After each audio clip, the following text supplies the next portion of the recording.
It's slightly strange me talking to you because I haven't actually set either of these briefs. So the reason I'm here is that one of the things that you can win is a couple of months placement with us if you're one of the successful designers. So to that end, I thought I'd just give you 5 minutes about who we are in case you don't know. And then what I've done at Genius Suggestion is just give you my thoughts on the brief that 1.0 have set you. We used to be, Red Bee used to be the BBC's in-house creative agency until 2002 and was the birthplace of many fairly legendary designers whose footsteps I tiptoe in. So all the way back to, I think that was the world's first moving channel ident in the middle there. In 2002 we were sold off by the BBC, and for the last 7 years we've been a dynamic, fast-growing creative business with working with broadcasts in particular all the way around the world. We're not like most design agencies or most advertising agencies though, that we have a very particular specialism, which is we only really work with media brands. So what's interesting in our world though is that definition is kind of growing from traditional TV channels like BBC Three to embrace people like Nike, who are now starting to think of themselves as an entertainment brand in a kind of broadband world. We're incredibly creatively diverse in terms of what we do, which is, I think, another thing that could be exciting for anyone who gets to come here, from web design to viral, BTA award-winning viral, to channel identity, to TV promotions.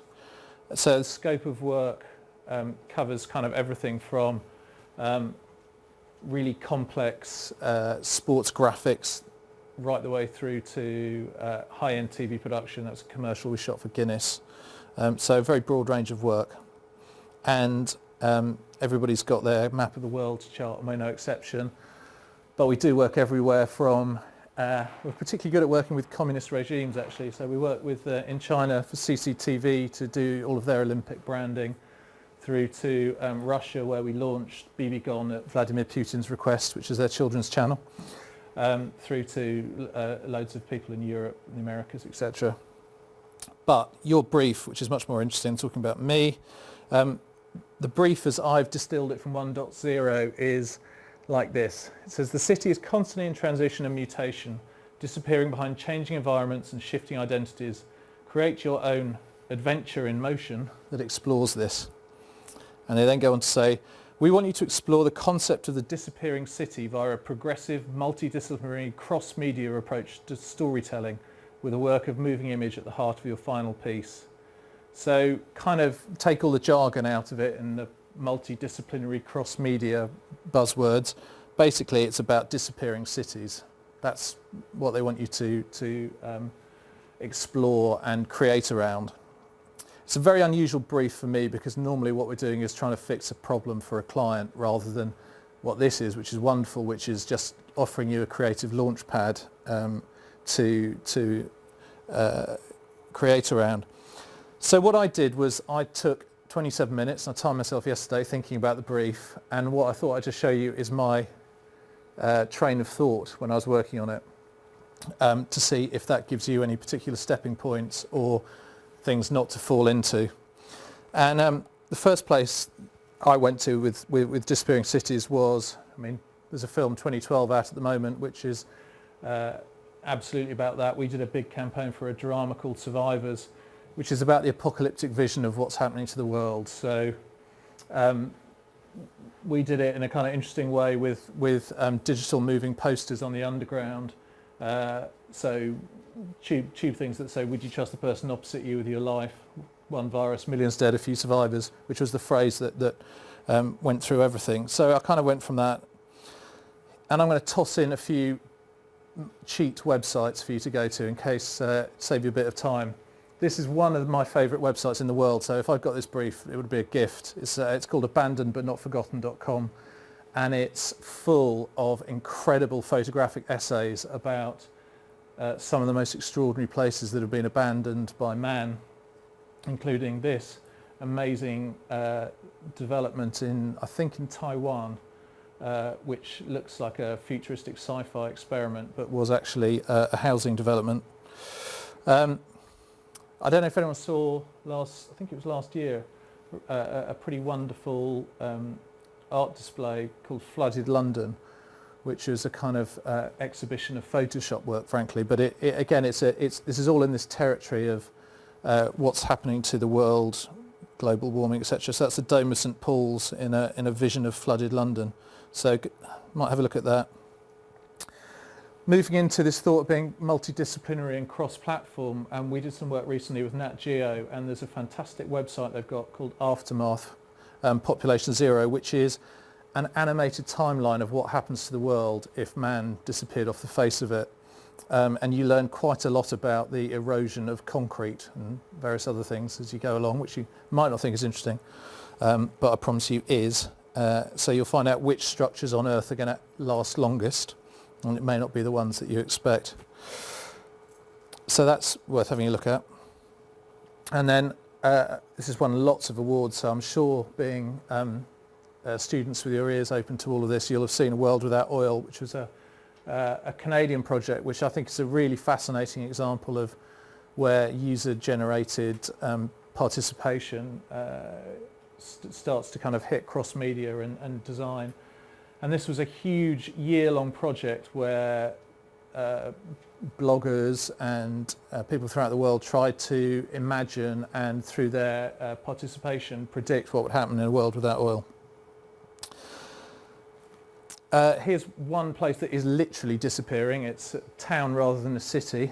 I'm not going to try and pronounce it. It's in Peru, and it's disappearing under sand. So there's a kind of interesting contrast to what we're expecting, which is visions of low-lying terrain being submerged by water. There's a city that's literally disappearing, again actually through lack of water, but with a differing effect. Okay, so I did all that and I thought, right, okay, every single person is going to approach disappearing cities from that angle, probably, because it's the first place that you go to. So the two things I thought might be worth sharing is, if you're going to win this and you're going to catch my attention, if I happen to be a judge on that, you're probably going to do something else, because either that or you've got to be so far ahead of how everyone else has taken the same approach. So I've said, try and find your angle conceptually. And the first place I got to when I started to try and think differently is, okay, well actually disappearing cities is a good thing, frankly. And there are people who in a very positive way are trying to make their cities disappear. One of those is the guerrilla gardening movement that I don't know if any of you are aware of, but if not, feel free to go and have a look, who do a truly inspirational and thoroughly enjoyable pastime of greening and transforming areas of their city without permission. This led me then to think about the fact that where I live in Acton, which is, you know, one of the parts of the city that would quite happily disappear without many people shedding a tear, has just won a London in Bloom Awards for a community garden at the end of my road, where people have taken a bomb site, frankly, and transformed it into an extraordinary community garden. And again, for me, it's kind of interesting. That's the notion of the city starting to disappear in traditional terms, but in a positive way. And then I started thinking locally, and I thought, actually, is the city disappearing? Because maybe it's my age. I've hit 40, and so I start thinking about my place in the great timeline of life. And I got really interested in the censuses that have been published about the house that I live in, and I started off looking at the one in 1891, and then there's one published recently for 1911, and because my house was built before then, and in both instances there were families of 10 living in the house that 4 of us now live in. So there's a kind of interesting thought about a disappearing city. You know, we sort of assume that we're in a world of population growth, but actually in my little microcosm of my house, you know, it is disappearing. There used to be 10 people there and there's now 4. So again, there might be a kind of interesting thought about, you know, this sort of shifting nature of community and residential spaces. I think you could actually challenge whether cities are disappearing at all, period. This is a project that was looking at what Shanghai might look like in 2020, It's an extraordinary model. I can't quite capture the scale in one single image grab, but again, I'm sure with your web fingers you'll find it. A truly extraordinary vision of what the world would look like in 2020. Which just, even as I'm looking at that now, reminds me, there's a right-wing American writer called P.J. O'Rourke who wrote an incredibly provocative book about the state of the planet and global warming and population concern. And this is about 5 or 6 years old, but he used a story in it which always stuck in my mind, which was that if the entire population of the world lived in the same density as Manhattan, they would fit into Texas.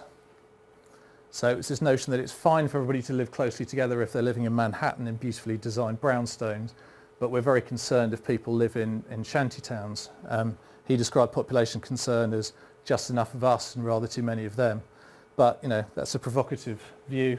2020 is certainly an example of how people living in close density might look in the future. So, first of all, try and find your angle conceptually. Failing that, if you want to talk about disappearing cities in that, the first way I talked about it, at least try and find an executional angle that's fresh. And this was a piece of work we did for, it was an ident we did for BBC Three that I just thought was kind of interesting in terms of the city being packed up and moved on. Something like that would certainly catch my attention as a judge. Or this is another fantastic artist who, this looks like it's just a bit of drawing on a photograph. That's actually made out of a kind of coat hanger type material. It's a genuine wireframe and it's a car that's parked outside. And I was just thinking the notion of disappearing and the boundaries of what we see changing could be kind of interesting. Similarly, that's New York done as a transparent grid, and there might be kind of sort of interesting textural things you can do with it. I'm not quite sure why I'm showing this to you, because it's something that I've totally fallen in love with and want to use myself, but it's absolutely amazing video projection artists in France who combine kind of traditional son and lumiere sort of type projection, but with a real sense of architecture. And if I just kind of spin it on, you'll get the sense of how what they do actually interacts with the building itself and the shapes of the building. Again, this could be a kind of interesting way of you exploring and capturing your response to the brief. So, or it could be that you do something that's much more in tune with probably your pastimes, and you look at disappearing cities in a way that my children are probably about to start doing when I finally let them free of my disciplinary parental grip. You know, here's a world of disappearing cities that is the reality for a lot of people in their leisure time at the moment. That's actually my 15 minutes. So if you want to see some more of what we do, I saved some animation work, but it's all on our website, and we hope to see one of you as a winner coming to work with us in the new year. Thank you. Michael, Lee.